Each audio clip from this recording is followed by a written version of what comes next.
இந்திய யூனியன் முஸ்லீம் லீக் ஒரு இனத்தின் அல்லது ஒரு மதத்தின் அடையாளப்படுத்தி நம்மால் ஒரு அரசியல் கட்சி இயங்க முடிகிறது. அரசியல் வாக்கு வங்கியாக மக்களிடையே சந்திக்க முடிகிறது. ஜமாத்துகள்ல யாருக்கு வாக்களிக்கணுங்கிறத நம்மால முடிவு செய்ய முடிகிறது.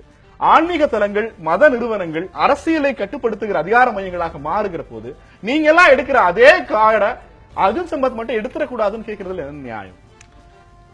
இப்போ ஒரு அரசியல் கட்சியை பதிவு செய்வதா இருந்தா மதத்தின் பெயரிலோ சாதியின் பெயரிலோ பதிவு செய்ய முடியாது. இந்திய யூனியன் முஸ்லீம் லீக் எல்லாம் பழைய இயக்கம், அதனால அது தொடருது. அப்புறம் இந்தியன் யூனியன் முஸ்லீம் லீக் எங்கேயாவது காதர் மைதீன் எந்த மதத்துக்கு எதிராகவாவது எந்த சமூகத்துக்கு எதிராகவாவது வெறுப்பை தூண்டி பேசி பார்த்திருக்கிறீங்களா? அவங்க கொள்கை அதை எங்கேயாவது வச்சிருக்காங்களா?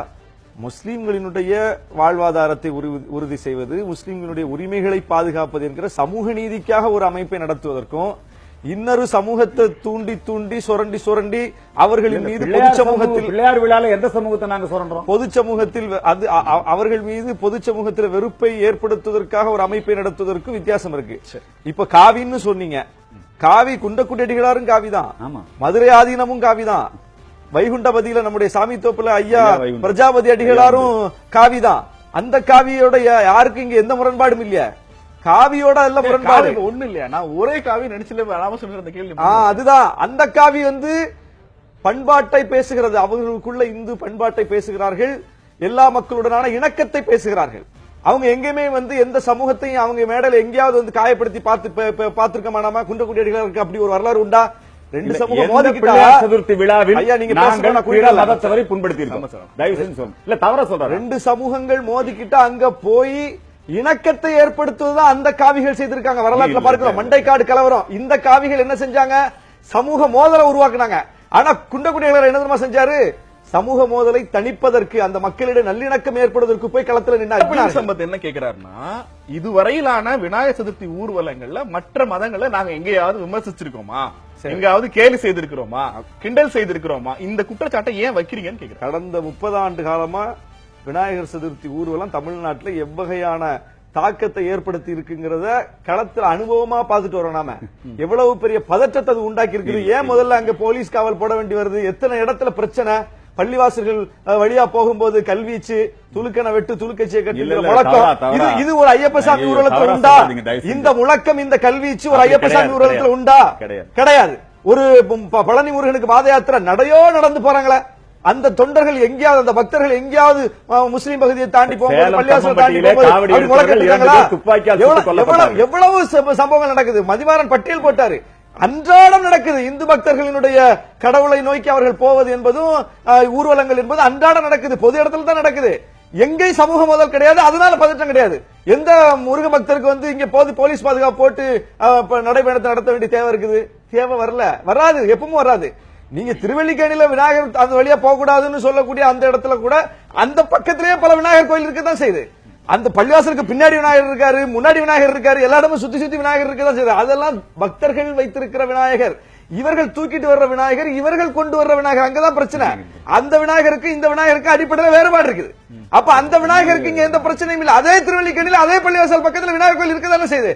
அப்ப முஸ்லீம்கள் விநாயகருக்கு எதிரானவர் என்றால், முஸ்லீம்கள் பிள்ளையாருக்கு எதிரானவர் என்றால் அங்க டெய்லியில சண்டை நடக்கணும். டெய்லி அந்த விநாயகருக்கும் அந்த ஐசோஸ் பள்ளிவாசல் கூடுறவங்களுக்கும் மோதல் வரணும். அப்படி வரலையா? ஏன் வருஷம் விநாயகர் சதுர்த்தியை ஒட்டி இவர்கள் கொண்டு போகிற ஊர்வலத்தில் மட்டும் ஐசோஸ் பதற்றமாகுது? சார், காவி புரட்சிக்கு தயாராகிறது தமிழகம்ங்கிறதுல இந்த காவி புரட்சிங்கிறது முதல்ல என்ன மீன் பண்றீங்க? முதல்ல நீங்க காவி புரட்சின்னா தெளிவா புரிஞ்சுக்குங்க. தமிழகம் ஆழ்வார்களின் பூமி, நாயன்மார்களின் பூமி. தமிழகம் ஐயா பசும்பொன் முத்துராமலிங்க தேவரின் பூமி. இந்த திராவிட இயக்கங்கள் அதற்கு மாற்றாக இப்ப இடையில திராவிட இயக்கங்களுடைய இடையறாத பிரச்சாரத்தாலும் திராவிட இயக்கங்களுடைய ஆட்சியாலும் அவர்கள் ஆட்சி அதிகாரத்தில் இருந்து கொண்டு இந்து சமய நம்பிக்கைகளை, தமிழர்களை அடக்குமுறை, ஒடுக்குமுறை நடவடிக்கைகளிலே ஈடுபட்டு வருகிறார்கள். இவங்க என்னன்னா, திராவிட இயக்கம் இந்து மக்களுக்கு எதிரானதுன்னு ஒரு கருத்துருவாக்கத்தை மீண்டும் மீண்டும் கட்டி எழுப்பதற்கு கடுமையா முயற்சி பண்றாங்க. இந்து மக்களுக்கு எதிரானது பாத்தீங்களா? கலைஞர் இந்து கடவுள்களை கேள்வி கேட்கிறாரு. இப்படி பல விஷயங்களை சொல்லி திமுக இந்துக்களுக்கு எதிரான இயக்கம், என்று இந்த திராவிட இயக்கத்தை இந்துக்களுக்கு எதிரான இயக்கமாக தொடர்ந்து கட்டமைப்பதில் குறியா இருக்காங்க. அது உண்மையில அது கிடையாது, அப்படி அல்ல. இங்க இந்து மக்கள் தான் இங்க பிற்படுத்தப்பட்ட மக்கள், இந்த மக்கள் தான் மிகவும் பிற்படுத்தப்பட்ட மக்கள், தாழ்த்தப்பட்ட மக்கள் இந்து பட்டியலில் இருக்கக்கூடியவங்க தான். அவங்களுக்கான இடஒதுக்கீடு வேணும், வேலை வாய்ப்பு வேணும், கல்வியில அவங்க முன்னேறணும்னு எந்த இயக்கம் போராடிச்சு? இங்க RSS போராடிச்சா, திராவிட இயக்கம் போராடிச்சா? யார் போராடினாங்க? 69 விழுக்காடு இடஒதுக்கீடு உறுதிப்படுத்தி கொடுத்தாங்க. 69 விழுக்காட்டு அனுபவிக்கிறதுல கிறிஸ்தவர்கள் எவ்வளவு விழுக்காடு இருக்காங்க, முஸ்லீம்கள் எவ்வளவு விழுக்காடு இருக்காங்க? 3.5 விழுக்காடு தான் முஸ்லீம்கள் அனுபவிக்கிறாங்க. மீதி பூரா யாரு? 69 விழுக்காடு இந்து பெரும்பான்மை மக்கள் தான். அப்ப இந்துக்களுக்கு எதிரான இயக்கம் திராவிட இயக்கம்னா இந்துக்கள் படிக்கணும், வேலைக்கு போகணும்னு சொல்லி திராவிட இயக்கம் போராட போகுது. அப்ப திராவிட இயக்கம் இந்து மக்களுக்கு எதிரான இயக்கம் அல்ல, இவர்கள் சொல்லுகிற கோட்பாட்டுக்கு எதிரான இயக்கம்.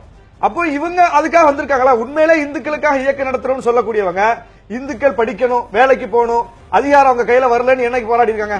சமூக நீதிக்காக இவங்களுடைய மாணவர்களுக்கு கல்வி உதவித்தொகை கேட்கிறோம். கேட்டார் யாரு? கோயில்களுக்கு. நல்ல பாயிண்ட். என்னங்க இந்து மாணவர்களுக்கு கல்வி உதவித்தொகை கேட்கிறோம். பொன்ராதாகிருஷ்ணன் இன்னைக்கு மத்திய அமைச்சரா இருக்கிறாரு. அவரு காங்கிரஸ் ஆட்சியின் போது ஒரு இயக்கமே நடத்தினார், இந்து மாணவர்களுக்கு உதவித்தொகைன்னு. அதாவது அவர் அதிகாரமற்று இருக்கும் போது இயக்கம் நடத்தினாரு. அதிகாரத்துக்கு வந்து அமைச்சரா இருந்து அமைச்சர் பதவி முடிய போற வேலை வந்துருச்சு. இந்த 5 வருஷத்துல அவர் இந்து மாணவர்களுக்கு உதவித்தொகை கொடுப்பதற்கு ஒரு கண் அசைவு, விரல் அசைவு கூட செய்யல. இதுதான் ஏமாற்று வேலை. அப்ப அவங்களுக்கு இந்து மாணவர்களை முன்னேற்றுவது அக்கறை கிடையாது. இந்து மாணவர்களை முன்னேற்றுவது திராவிட இயக்கம் தான். இந்து மாணவர்களை படிக்க